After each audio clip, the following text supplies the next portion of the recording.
John, lovely to see you. Oh, thanks, man. How are you today? I'm fantastic. And you? Very good. And I'm very pleased with the Radio 1 listeners, because whenever I put something out there and say, OK, I need some facts, they send them in. Yeah. Email, text them in. So I did that with you. Okay. I've got a whole bunch here of John Cena facts. Excellent. And actually, well, we can see if they're true or not. I mean, I suspect Sure. most of them are, but we'll run through some of them. And if people aren't wrestling fans, then they'll learn a bit about you. Yes, they'll get the Okay. truth. Right, so we'll start off with Mike in Cornwall. He said, John Cena is the current WWE World Heavyweight Champion. Correct. That's pretty good. That's not too bad. To be champion of the world, that doesn't leave too much territory untouched. And so this is similar to, I don't know, some of the other greats. I mean, was The Rock, was he a world champion? Rock, Stone Cold Steve Austin, Hulk Hogan, pretty much any household name in the WWE has held that honor at least once. So congratulations. Thank you very much. I'm sure I'm not the first, but anyway. Thank you. What else have we got? John Cena has, in fact, released an album. Yes, indeed. In 2004, I believe it might have come over here in 2005. Okay. And it's actually, in the States, it went gold. It went gold over here. So yeah. Not only did we release an album, but we did pretty good. It's sort of hip-hop, right? Yeah. Yeah. So are hip-hop stars your musical icons? Are they the people you're trying to emulate? No, I actually, here 4 years later, I kind of changed my musical taste. I like country western music, actually. Wow. So is there going to be a country and western album? No, I can't play an instrument or sing too good. But I like the older style of country. They tell a lot of good stories, and they talk about a lot of the songs are about life on the road, which is what our life consists of, pretty much. And is that area where you're from? Because obviously this is big in sort of the west of America, isn't it? No, I'm originally from northeastern Massachusetts, so okay. I tell everybody I'm a confused redneck. I'll carry on with the facts. So far, so good. Yeah. I'll move on from the confused redneck thing. You got it. Yeah. John used to be a Marine.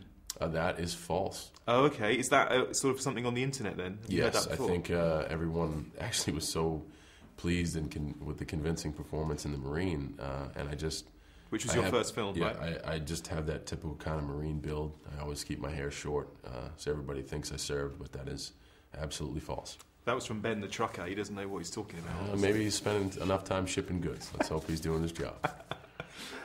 John has the biggest arms ever.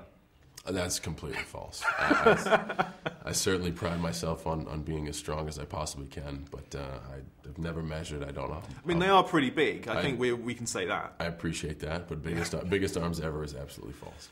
Now, I've got another wrestler's name here who's supposedly your enemy, and I don't want to kind of wind you up in case you don't like them. But No, this is just a fact. It's tough to get me wound up. This is Jamie from Burnley, who says he hates Randy Orton. I do. Okay. That's and it's not a hate that's going to get me wound up. Randy's another fantastic talent in our industry who just I don't like his business sense. We have clashing ideals on how this industry can be successful, and I just don't agree with a lot of stuff he has to say. And finally, John, this is from Will in Canterbury. John can bench press 520 pounds. That is also false. My best bench press ever was just recently. It was 2 weeks before I got here, 450 pounds. Oh, that's terrible. Yeah, not quite 525. I know. I'm very disappointed now. For your information, I will be at 500 by December. Oh, we also forgot about the catchphrase that yes. says, "You can't see me." Yes. Do you want to do that in proper John style? That's just right here. I'll walk you through one. Put the paper down. Okay, yeah, brilliant. Hand in front of your face. Yeah. And you can't see me. You can't see me. Look at him. He's John Cena. Oh, you see wow. What he did there? You see, he just turned into me. And became invisible at the same time. That felt amazing. Yeah, not too bad, right? Wow, that's really good. Were there any suggestions that you were going to do the catchphrase in 12 rounds? Or? No, they wanted me to be visible all the time. They didn't want me to ever become invisible. So we chose to keep out the you can't see. It's not good for a movie star if you can't see them, really, is it? No, unless you're playing the Invisible Man. Yeah. We should talk about 12 Rounds, which is the new film. Yeah.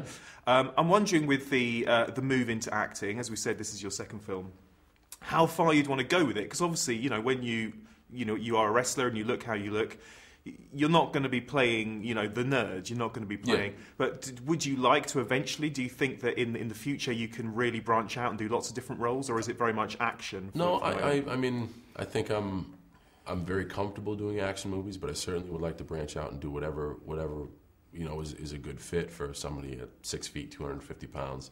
Kind of like you said, you're kind of pushed a certain way, but you got to take one project at a time, and as long as they all come out as good as this one, I'm certainly happy with it. And so when did the acting, the movie acting anyway, how did that start? We said you'd done another movie called Yep. The Marine. Who approached you, and what did you have to do to become an actor? Did you train? It was really by accident. The Marine was actually written for another one of our WWE superstars who just backed out at the last second, and I was kind of thrown into the mix. And I really enjoyed it. I got to take very, very brief acting lessons, but the movie was very protective of my weaknesses, and I really had a lot of fun time, not only on screen, but learning how movies are made. And then I got the pitch for this one for 12 rounds from somebody in the Mark Gordon production company. They've done a ton of movies, and I really liked it. I thought it was something that I could stay comfortable with, wasn't too over my range. It would be a good second film for me, and here we are. And tell me about the acting lessons then.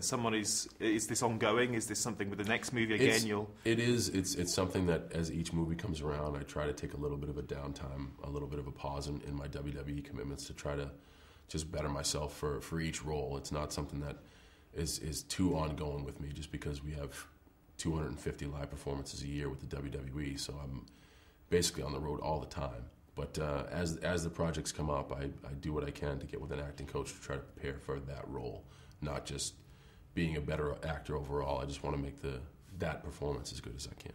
Well, I know you have a huge amount of fans in the UK, so I'm sure they're all incredibly excited that you're here. They've heard you on the radio. Yeah. And good luck. Good luck with the movie career. I appreciate it. Thank you. Thank you.